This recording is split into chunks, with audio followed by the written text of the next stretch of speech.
Let's bring in a member of the China Task Force, Congressman from Florida, Michael Waltz. Congressman, good to see you. Welcome to the show. Hey, thanks so much. Good to be with you. Hey, Congressman, just straight up, did China get the attention that it needed last night? There's so many issues that you've been looking into. Do you think it got what it needed?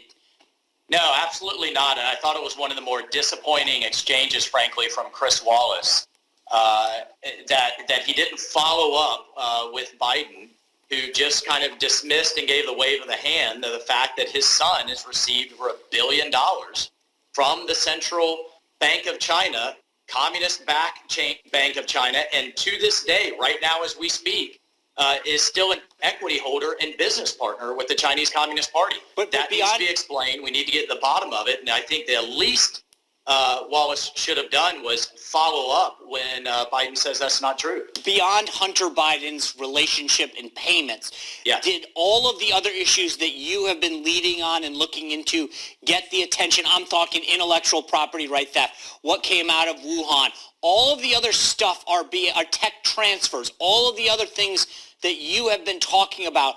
I think that China got short shrift last night because that's a big issue in terms of America's future, and I didn't hear a ton of talk about that. It's a huge issue. Bottom line is the Chinese Communist Party is in a Cold War with the United States. President Xi, Chairman Xi of the Chinese Communist Party, has stated that it plans to eclipse the United States in a new global world order where China calls the shots and the United States does not.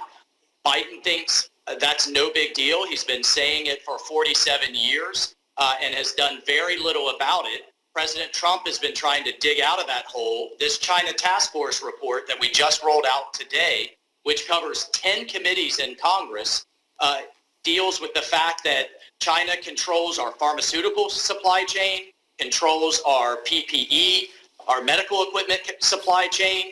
There was talk of the Green New Deal yesterday. Well, guess what? China controls 90% of the world's lithium and graphite that powers and makes up the batteries that renewables will be relying on, but also our newest drones and unmanned submersibles.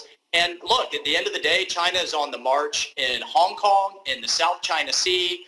Just ask the Tibetans or the Uyghurs if they want to live in a world run by the Chinese communists. And here's the big thing. Their Navy is now larger than ours, Sean. They're building a ship every 6 weeks. So America needs to wake up.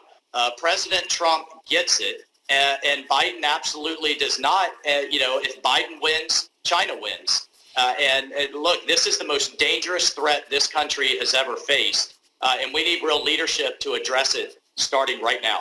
You know, on this task force, you all have been predominantly Republicans.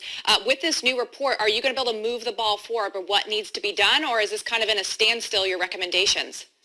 Well, 2/3 of the legislative recommendations actually have bipartisan support, many of them focused on bringing our manufacturing back home, from critical minerals to our pharmaceuticals, everything to even rail cars. China now controls 80% of the global rail car market.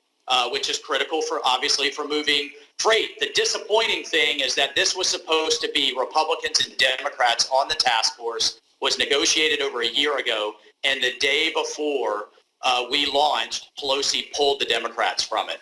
This is a national security generational issue, much like facing the Soviet Union in the Cold War, and this shouldn't be about politics. That was disappointing from Pelosi, but fortunately, the legislative fixes and reforms that we've proposed do have a good bit of Democrat support, and I just hope they can stand up to the speaker and support it moving forward. Where can we find the report, Congressman? Well, it's posted on ChinaTaskForce.com. I want to give a shout out to the Voice of America, who got the corona investigation and China's role in the coronavirus investigation through their IT firewall, the Great Wall, and into the Chinese people, where they could see it, and it went viral. That really lays out the cover-up of the Chinese Communist Party and how they allowed this virus to truly become a global pandemic when they could have stopped it. Congressman, thank you for joining us, sharing these findings, and for keeping everyone aware of the threat that China faces or poses to our nation. It's huge. I hope you'll keep the pressure on, and thank you for your leadership. All right. Take care, Sean. You bet. Thank you very much.